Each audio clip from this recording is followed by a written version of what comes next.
There are worlds beyond our own. Dimensions we can't see. But what if something crosses over? What if they're already here?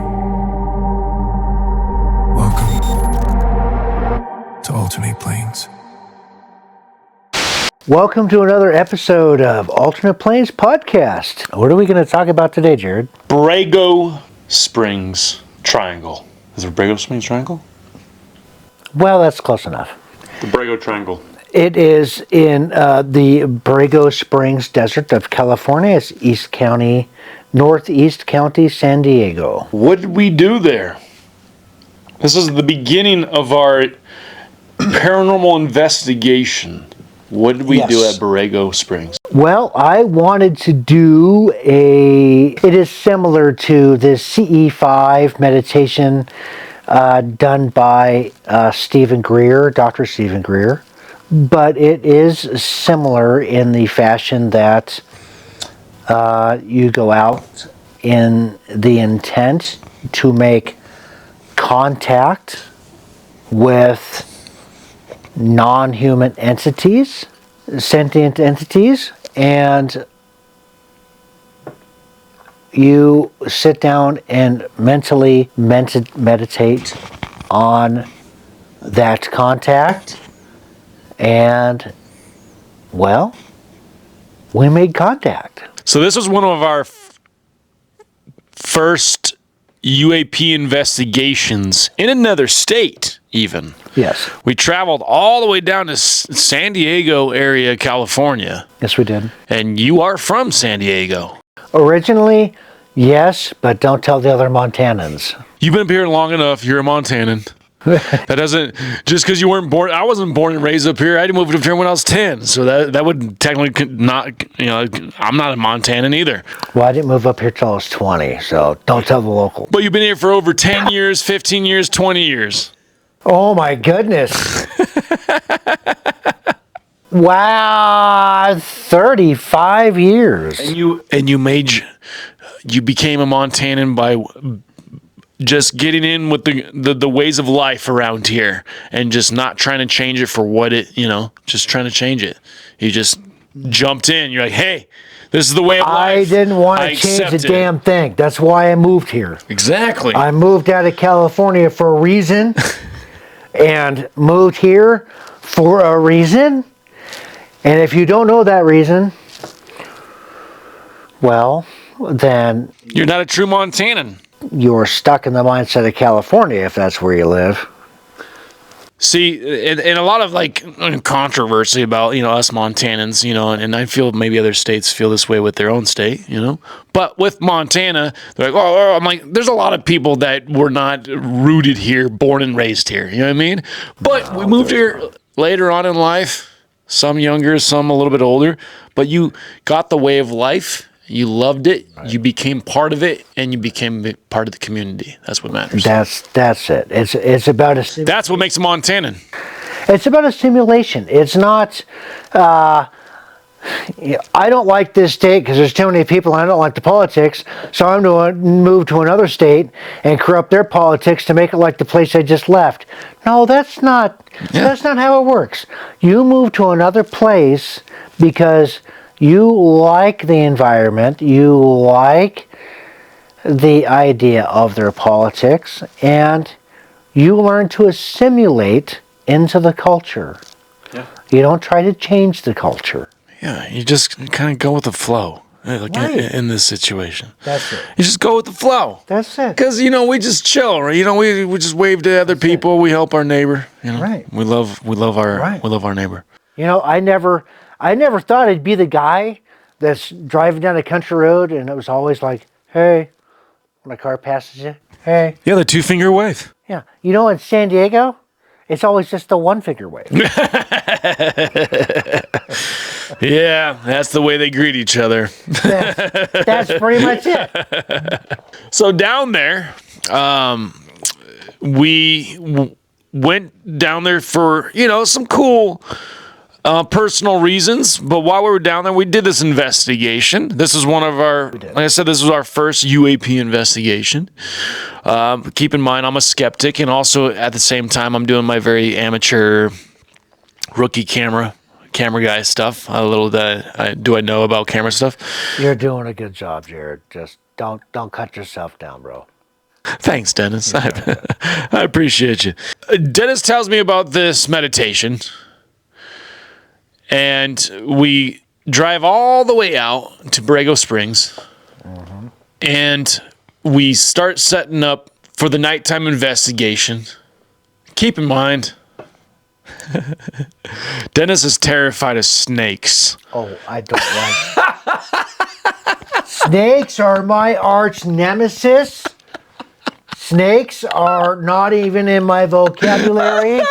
But no, okay, you all gotta know that it's not that he's like scared of snakes. He's terrified of snakes. We're in the car driving. Oh yeah. On the road, going 50 miles an hour. I don't know in this example. Right. And there's a snake. Was it a dead snake or was it crossing the road? No, it was alive. Either way, it was crossing the road, and he was about to jump out of the car. It was Well, I lifted my feet off of the floor. Anyway, so we back up into our spot, into our investigation. We found like a campsite just in the Borrego Springs area because there's a triangle of unexplained stuff. People have made documentaries about it. Yeah. So we set it up. We get there around dusk, and we just about an hour or so before dark. Yeah, hour. Yeah. So we set up some cameras. We're gonna be. The episode's out. You can go check it out on our YouTube channel. There'll be a director's cut here. Another version of that. Yes, there will be. But in this video, you don't see the low flying helicopters that I don't think we caught those on camera. No, we weren't focusing on that. There was a lot of military presence in the area at the time while we were out there to do that investigation. There were a couple of low-flying, larger planes, which I believe were C-130s, personnel craft. There was a lot of air traffic that seemed odd and low-flying. Let's just say that much. Yes, there were several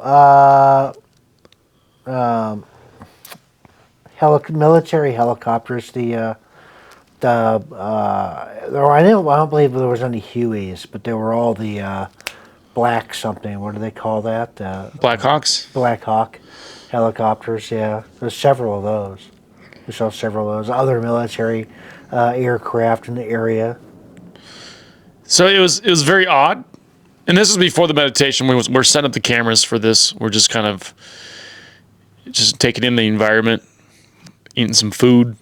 Yep. Once we get set up, it's starting to get dark. And that's when once it gets dark, that's when we started the meditation. So keep in mind, I set up a few different cameras. I set up a wide angle camera that did a time lapse that caught the whole thing. I set up a GoPro on a rock facing the sky on a time lapse, a night time lapse. When we got there, I set it up, and after the meditation, everything that we caught, and then we stopped it then. Right. So it was like 4 hours. I think we had one on top of the Jeep. We had one on top of the Jeep. We had the camera you were holding, one camera facing us, one camera on top of the rock, one camera on top of the Jeep. And a wide angle. And there was one other one somewhere. The wide angle one that just caught just over us overall. Okay. The one that was on top of the rock, the GoPro nighttime hyperlapse. You can't see it in the video that we have up right now, but the director's cut that will be coming out. There's one star that's in the sky. Right. So keep in mind, stars shift, and right, the Earth is rotating, correct? Indeed. Earth is rotating. Yes, it does. So the time lapse that I've ever seen of the night sky, the stars move, right? They do. 100%. This one star, and it was also overcast as well, so it caught some pinkish orange clouds as the sun was going down. Yep. But there was still one bright star. Two. There's two, actually. In that chunk of footage you're mentioning, there is two stars. The clouds slowly start to dissipate or move on, and there are two stars that appear in that footage as night begins to fall. So the hyperlapse captures 4 hours into a minute and, I believe, a few seconds. Yeah. For a footage. This one star is brighter than the other one. So the brightest star is in one spot the whole time. But then right at the end, right when it gets dark, right when we start doing the meditation, that thing moves. Yes. And it doesn't move in the... Just slightly. It moves inches on the footage. Yeah. But inches on the footage is not a small movement. No. So I don't know how many of you out there watch any videos of the nighttime sky, especially in time-lapse format. But you'll see the stars usually all move in this direction. Almost in a uniform movement. Yes. The Earth, because the Earth's rotating. Yeah, the Earth spins in this direction as it's rotating around the sun at the same time. So when your perception of the universe that you're looking up at the night sky and you've got the camera filming, your stars are moving in this direction, okay, as your Earth is spinning around. But what we captured on that film was not these two stars going this way. You had this one star going that way. Now, which way did the other star go? It went down.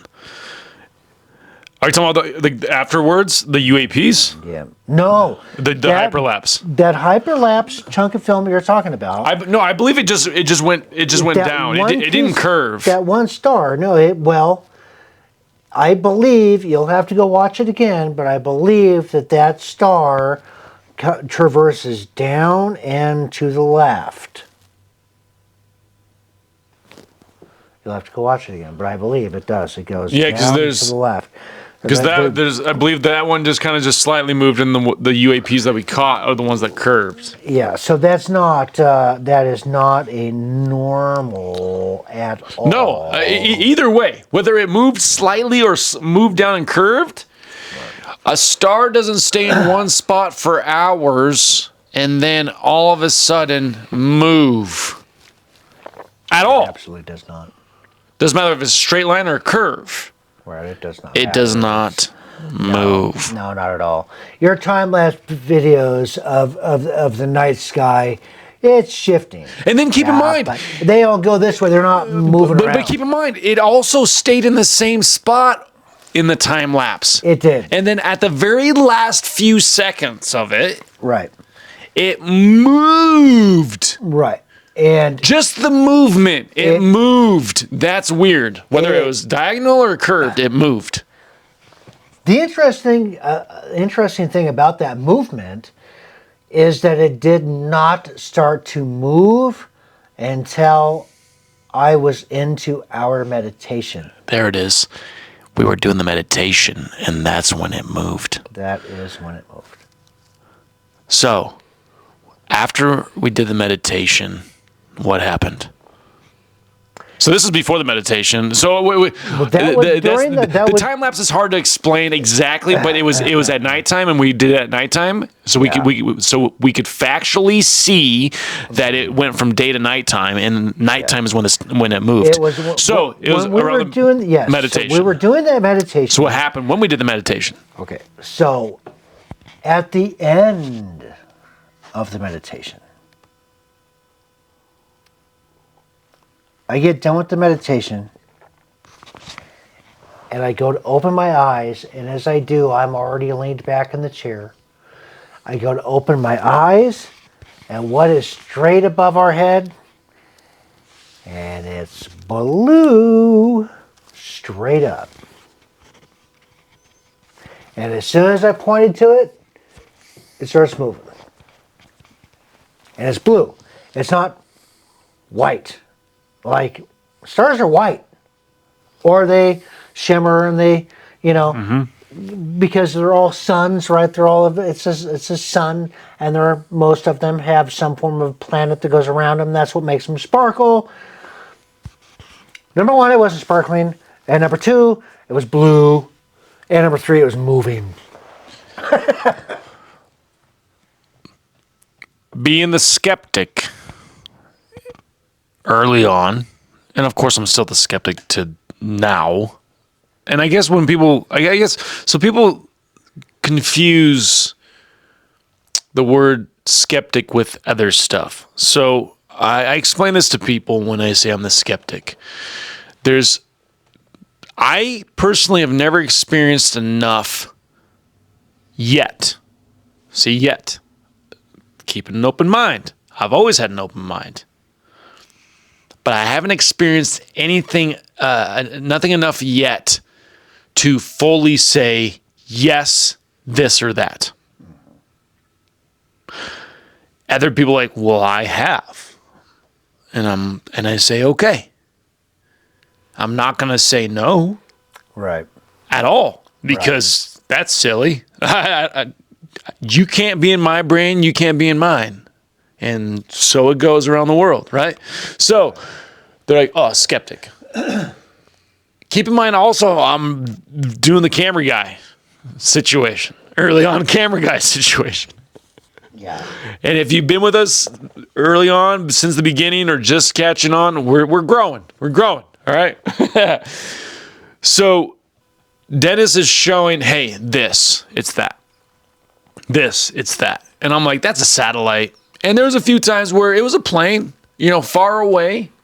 Right. The more you watch it, you observe. Right. You don't just see something for a split second and make a judgment. Right. You need to observe. And I've done that. The last episode that we talked about, going at Ghost Town, I was like, bam, there it is. And guess what? It turned out to be an airplane. Spoiler alert. So really, you have to not make assumptions extremely early. Once you make the initial viewing or contact, you have to watch it and pay attention to what's going on. You observe. Right, before you make an actual assessment of what it is. Because if you jump the boat... That's where I feel, as humans, we want to make sense of our environment around us, our world around us. Right. That's human nature, right? Right.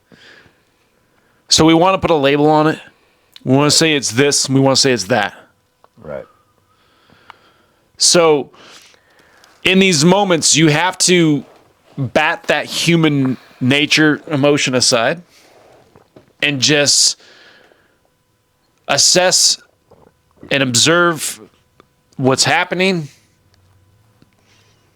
with the... it's not like I went to college for this. It's not like I went to a university. It's not like we went to a proper training, but I feel more training happens in the field by experience. Right. And the more we do this and experience it with an open mind to see what we can capture with devices that can make some kind of human connection with it, right.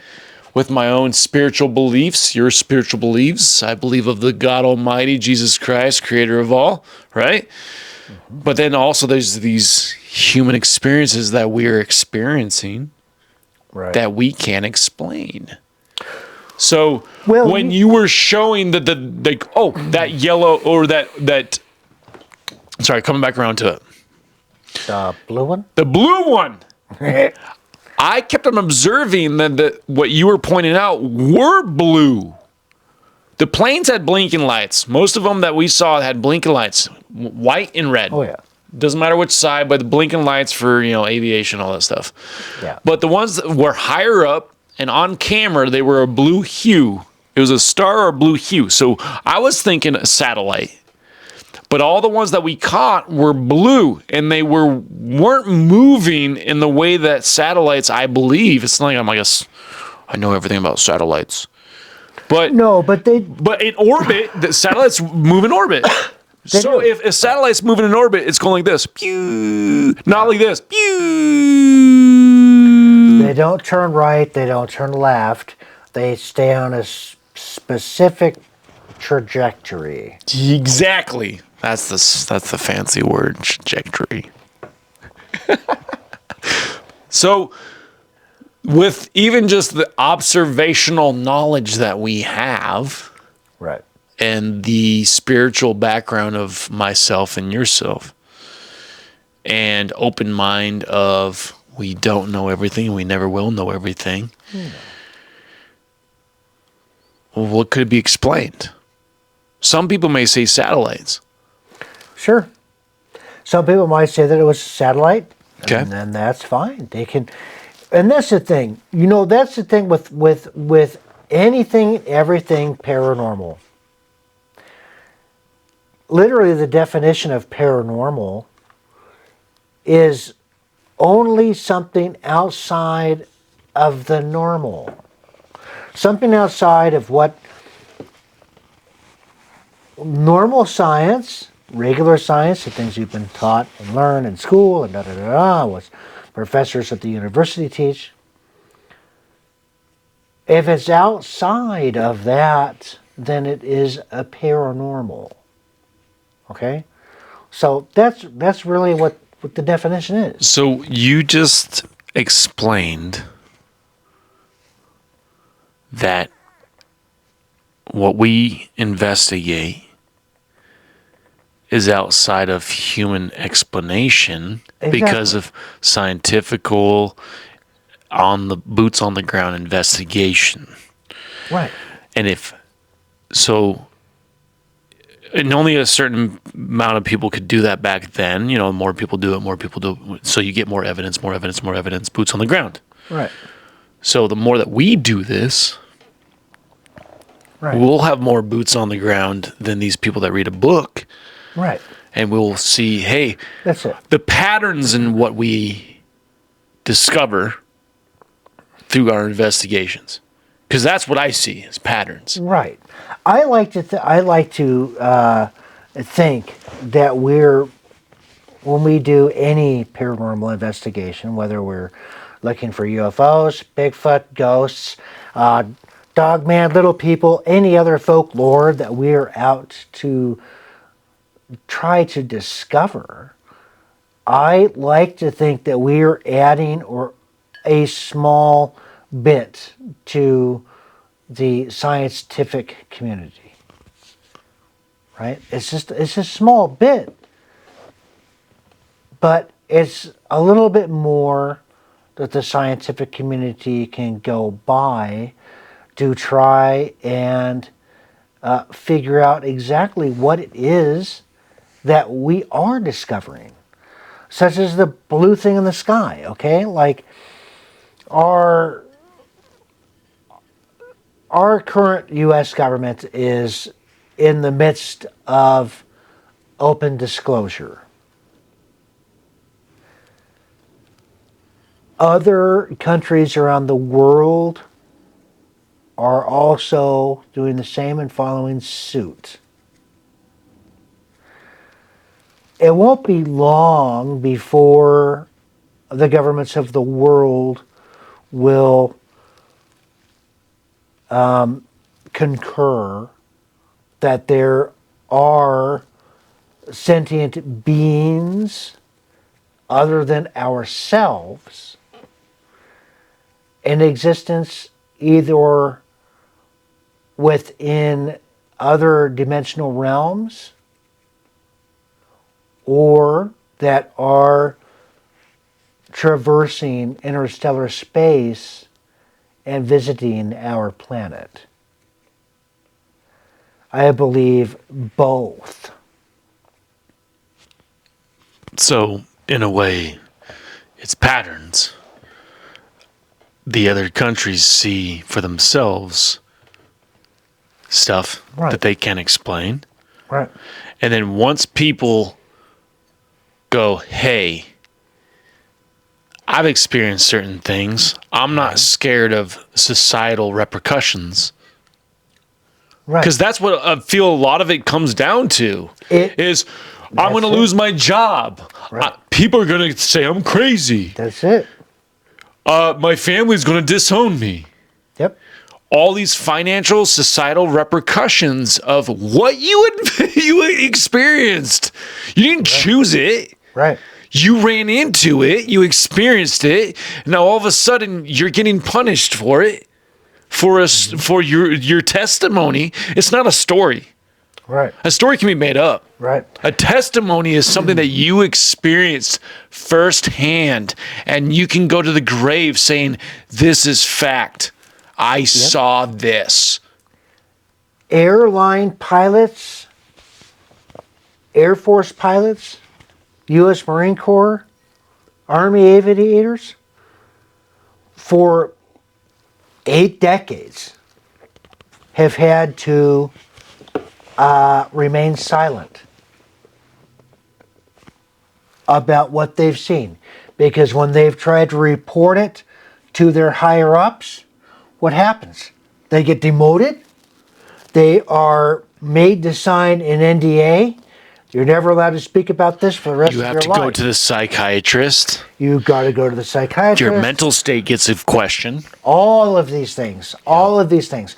And if you're a professional airline pilot and you have 175 souls in your hands on a daily basis, The leader can't look crazy.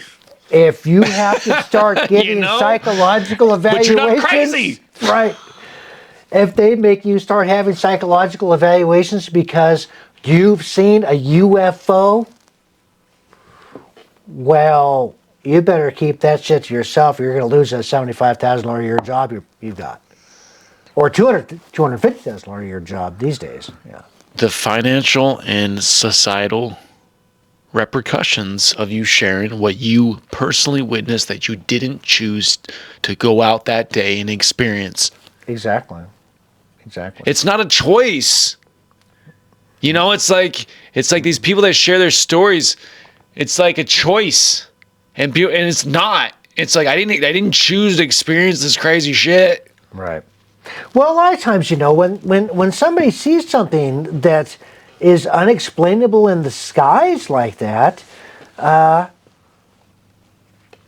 you've got to get it off your chest. You've got to find somebody that you can trust to tell. And, for a lot of people, the immediate thought is, man, I got to tell my supervisor. Well, in a business situation, that's who you go to, is your supervisor. Right. I mean... So trust. Yeah. You trust them, hey, this is in the chain of command, especially in the military sense. If you're flying a multi-million-dollar piece of equipment... And they don't just trust anybody to fly that. No, they do not. You go through training and qualifications. You have to, for our U.S. military, you've got to be the best in the world or you're not going to do it. Okay, that's it. They go through multiple stages of training to fly a multi-million-dollar piece of equipment. And that takes a lot of trust. Trust. Exactly. There it is. The trust. The trust. So now when you take a military captain, a veteran, somebody who's got multi-decades of flying an F-16, F-18 Tomcat, you name it, and they start saying there are things that my plane which is the most sophisticated piece of equipment in the world, can't keep up. And that piece of equipment that you're trying to chase it, that piece of equipment made a hard right turn. And you can tell, visualizing, because you're used to your 5 or 6, 8, 9 G's that your plane is putting on you. And curved direction. Not 90 degrees. Just a hard right turn. That's airplanes, right? Yeah, so you can cut hard, right? You can cut hard, and But it puts enough G-force on the pilot that they are knocked out momentarily, and when they come out of the turn, the oxygen comes back to the brain, and they are back on track. so Okay. okay. When someone falls from a building, Yeah. what's the common term that people say about how they die when they fall from a building? It's not the fall that kills them. It's the sudden stop. It's the sudden stop. That's So, right. It's the If a vehicle that are military, high sophisticated, multi-million-dollar technology, the smartest of the smartest people in the world, supposedly, witness a vehicle do a 90-degree, so technically a stop and a start. yeah. At 25,000 miles an hour, A human in the technology we have, you would die you would mush. You would be turned literally because into there's no mush. curve. It's a 90-degree turn. So our physics go, we don't know. 9,000 pound G-force, or however they do. I believe it's in pounds. Is Yeah. it not pounds? 9,000 pounds. I don't know. Well, 9,000 G-forces, whatever, Look up our- would powder your bones. Yeah. Look it up. Look it up. But yes, indeed, our pilots, I think, can endure about 9,000. So there's so many unexplainable things that even right now our government's coming out with these programs, the people that have witnessed it, the people that have been trusted of the highest of the highest of the smartest of our country. Right. And they're going, hey, we were trained a certain way, and out of our training and our experience of decades of being in the sky, because I say this example all the time. Say you go out and you just randomly go to a car dealership and you buy a new car that you've never seen before and you've never driven before and you didn't know existed. You love it. You see it that day and you drive it off the lot after purchases in it. And you're like, I love this thing for some reason. You drive it off the lot and what do you see? All of a sudden you see that car everywhere. But you've never seen it before. Right. The human brain is trained, I don't know what the term is or what even the point is once you see something hyper focused on something, you see it all the time. Right. So pilots in the sky that are up in the sky all the time, they go through the training, they go through what the human body and the human mind can be capable of with the technology and what they have to endure while they're flying these vehicles. They see another vehicle that's undescribable. Right. And they can drive circles around that. And it can go.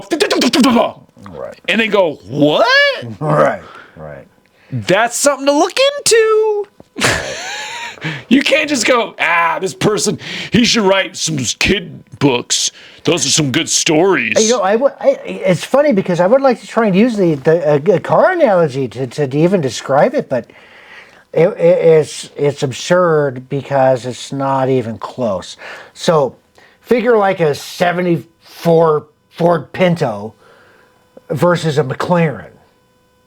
Worlds apart. But like, say, our F-16 to what they're seeing is way far beyond. It's not the Pinto and the McLaren. It's the Pinto and the unknown that we haven't even been able to create yet. It's like a car that Yeah, can hover it's way out above there. the ground without any kind of element that we use for traction and all that kind of stuff. Like it's totally it's beyond our sophistication. So experiencing what we captured it in the Borrego Desert with the little blue lights. Then I'm like, okay, they're little blue lights. It can be satellites. But then all of a sudden I observed that they were blue. They had a blue hue to them. Right. And we captured how many of those? 11 or 12.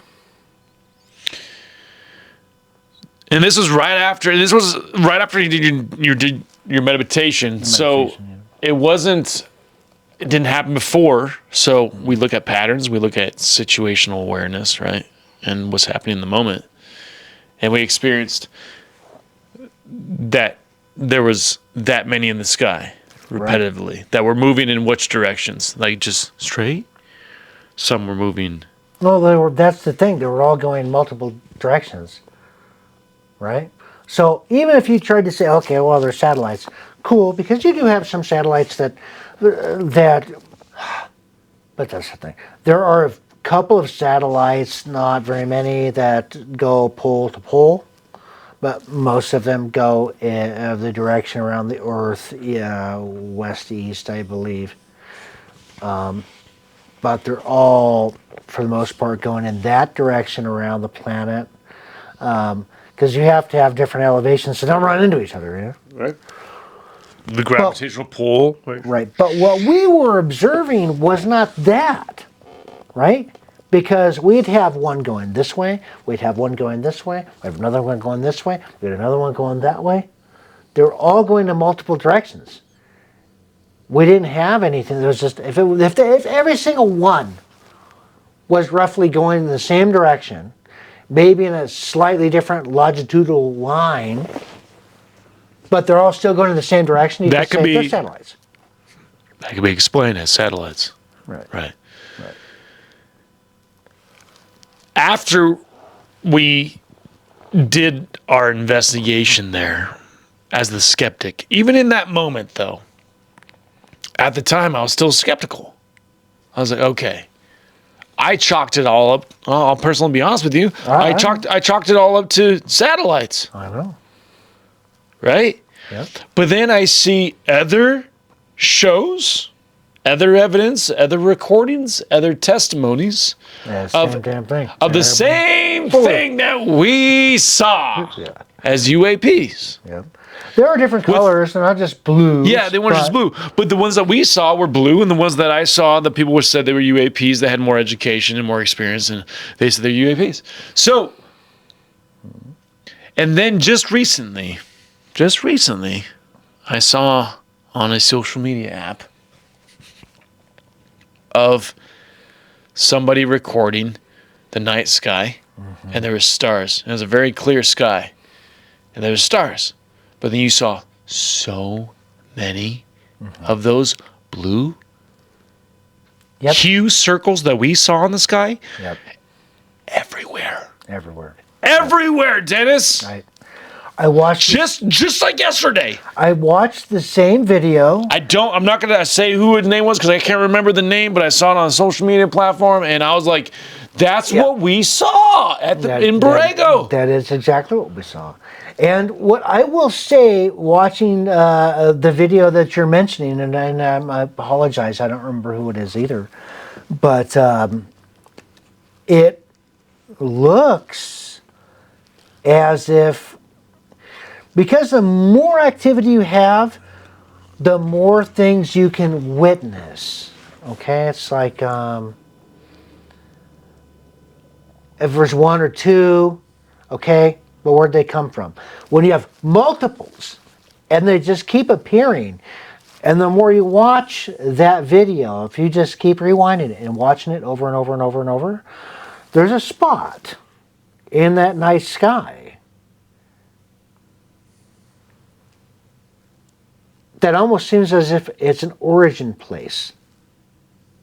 So if you watch that video multiple times, you'll see a spot that looks like it's at an angle in the night sky, where the majority of them are coming out of, as if it's a portal.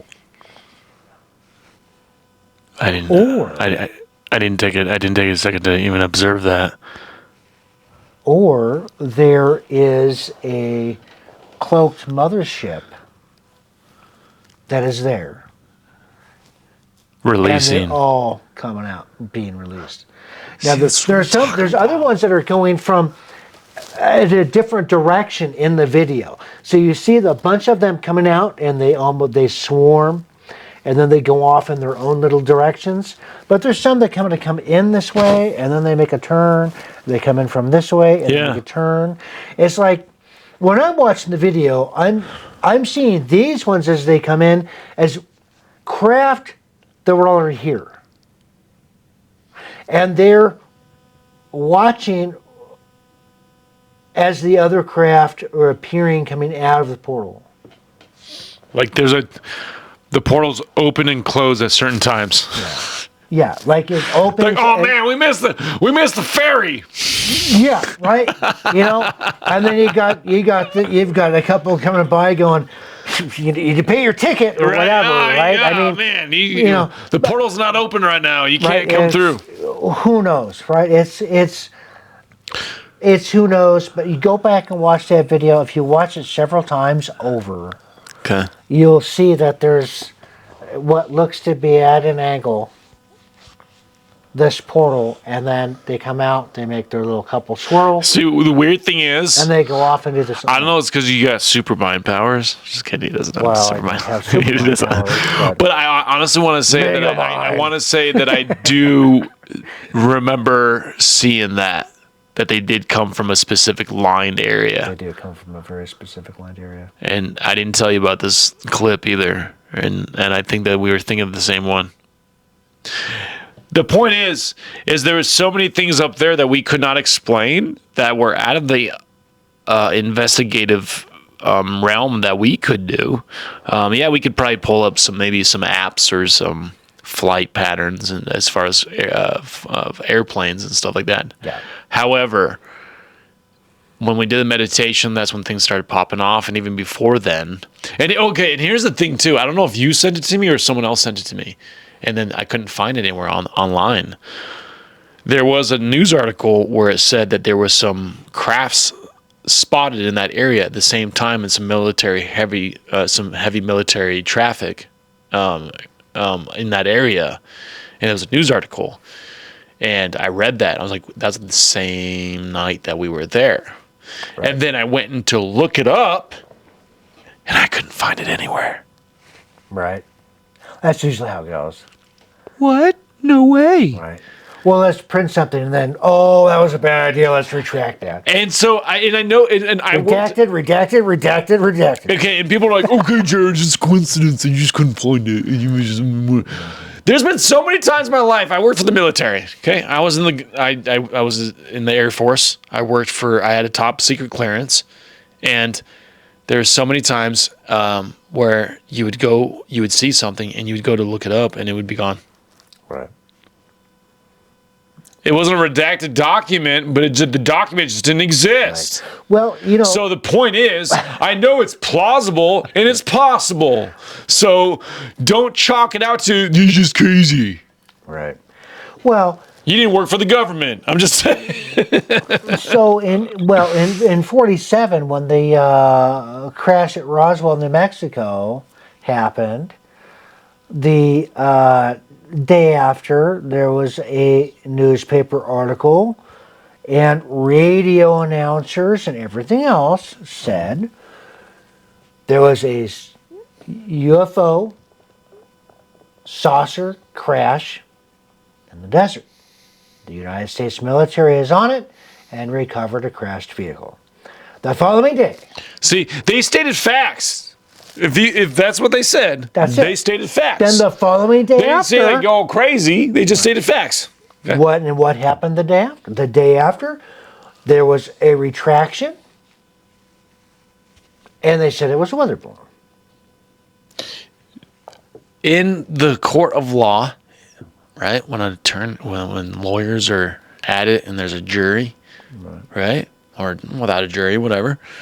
And an attorney says something, and the other attorney says objection, and they say whatever, saying like redact it from the court documents. Right. Well, if there's a jury, do you think they can unhear what they just said? No. No. What? Crazy. Right. So the humans still heard it, but on document, it's not there. Right.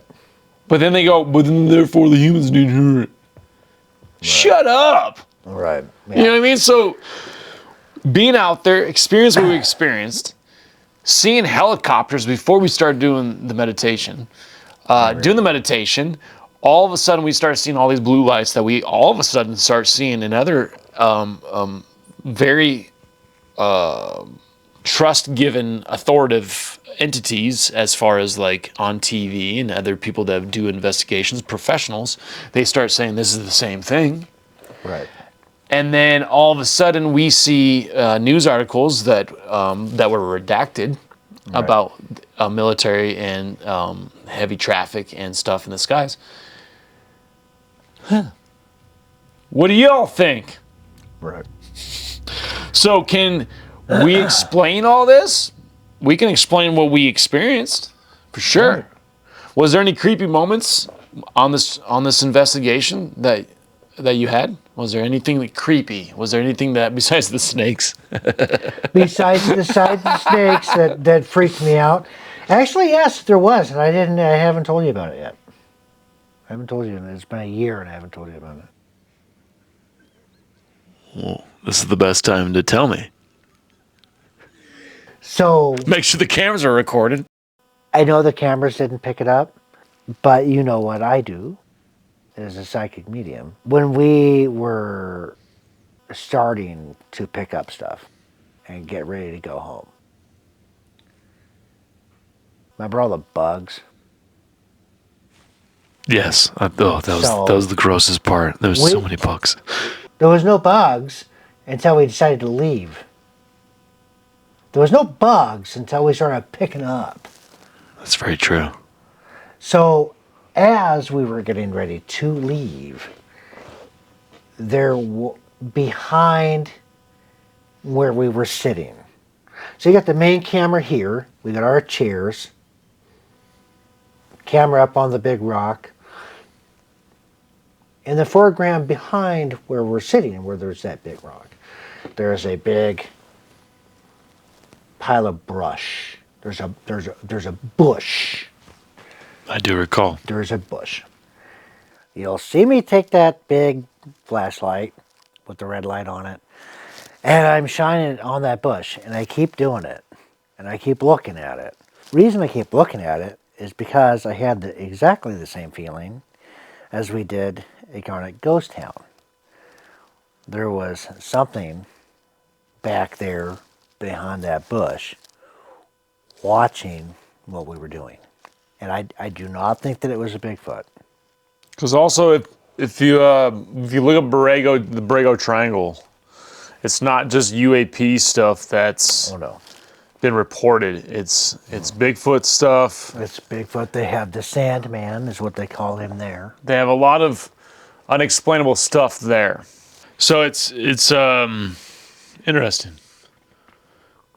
Just something watching us behind that big bush right there, huh? Well, something behind that big bush. Similar with the Garnet Ghost Town. It's like, can you see it? No. But is it there? Yes. It's like in between our reality and theirs. Or they have the ability to cloak, make themselves transparent. I don't really know. And that's the interesting thing, is that I don't know. But I do know that there was something there. But I don't know what it was. I could feel its energy signature, and I could feel its curiosity. And when you go back to re-edit this episode, watch where I'm shining that flashlight. I shine it around the rocks a lot because I'm looking for snakes. Okay. Yeah, he's looking for. I was setting up the cameras that were a little away from the Jeep that were close to the bushes and the rocks. And he's like, "Careful, there's snakes out there." Snakes everywhere. I'm like, it's okay, Dennis. We'll be fine. It's like they were going to just rain on him. Ah! So I guess the big question is what does all that mean? Did we discover some stuff? Did we experience the Borrego Triangle? I think we did. I think we got a small sliver of what exists in that Borrego Triangle. And why in the Borrego Triangle itself? I don't know. There could be a heightened area of electromagnetic frequency given off by the Earth in that one spot. Something like the Bermuda Triangle or the Alaskan Triangle. And they're always triangles, not squares or circles. Well, do you want to be a square? No one wants to be a square. Well, I'm too hip to be a square. Well, kind of what I think. Look at how many sides does a triangle have? Three sides. How many sides does a triangle really have? Okay, yeah, you're diving deep on that one. My question is, why is there triangles in these paranormal areas? I'm doing air quotations. It's a very good question. I do not know. The Bermuda Triangle. You just listed 3 triangles. Right. Well, you've got Alaska, Bermuda, Borrego Desert. That's a new one I've heard of. There is a couple of others around the planet which is escaping me right now. But then you have UFOs that are a triangular shape as well. There's several of those are documented. But then also when you think about the Great Pyramid of Giza, it does not have it's not a 4-sided triangle. From like the human eye, it looks like it has 4 sides, right? It sure does. But from actual measurements, it's not an actual. It has 8. So I'm just like off the cuff here. Do you think like maybe those pyramids were like, okay, you can go to this 8th planes, 8th dimension, 8 planes, right? That's the the thing. 8th plane. That's kind of the reason that I named the show what it is. When you talk about different dimensions, each dimension is a plane of existence. Yeah, planes of existence. And we've been even approached by strangers saying when we're wearing our shirts and going out on investigations, some people are like, "Are you talking about planes of existence?" And we're like, "Nailed it." Right. Because that's what we're talking about, planes of existence. Yeah, we're not talking about a Cessna 168 compared to a 172. I mean, not the aircraft. Right. We're talking about planes of existence here. Right. But yeah, I believe that there are several different planes of existence, and that's the idea of the different dimensions. Not that they're like some unoccupied space. I don't believe that at all. I believe that there is just literally a different realm or a different plane, a different dimension of existence, and in those different planes there are other things beyond us that exist there. So if the only things that we can do to kind of give some kind of explanation to people that don't do this is through our devices, through our investigations. So going to Borrego, being boots on the ground with this, recording what we recorded, experiencing what we experienced, that's all that we can do.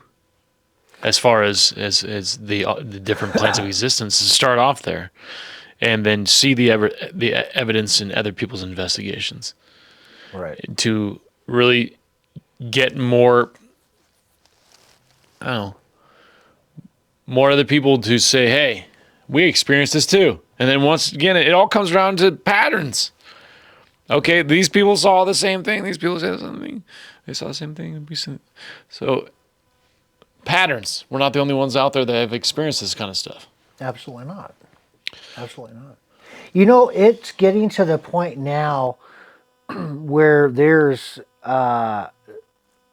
somewhere right around 1 million UFO sightings a year around the globe. Not here in the United States. A lot of people, you know, even in cartoons, right? Like, oh, the aliens have landed, and where did they land? Modesto, California. Where else? Because that's where all the filming and Hollywood production exists. Now that the societal taboo of, oh, they're crazy, there's more people coming out and sharing what they experienced. Yeah, and people that have never been the type of person to share these kind of stories, that maybe they have a good reputation, they're trustworthy in their community. Right. And so it's getting more, the stigma of oh, you're crazy because you saw something that can't be explained is becoming less and less and less. Right.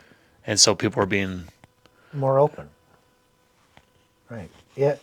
And you know, you doing any of this kind of work, and not even just doing this work, people have to be more open-minded, really.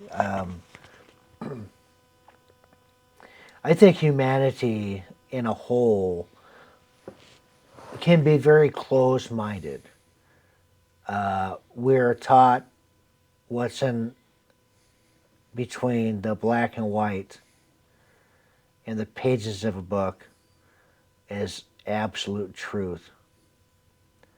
And we have to remember what we're reading and what we're being taught is being taught by another person to the best of their abilities at the time in which it was written.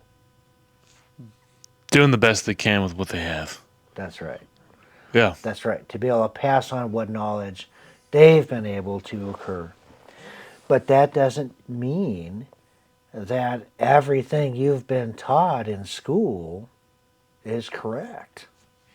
Because it's humans creating the material, and humans are flawed in general. That's it. And, you know, a lot of things, too, come down to, you remember that game Telephone when we were kids? Where you'd sit in a circle and one person would whisper a sentence in one person's ear and they go around the circle. And at the end you go, what did you hear? And it's completely different than what you actually said from the beginning. Right. Same thing with humans and storytelling and education and you know, Right. and humans have their own agenda. Right. So it's like,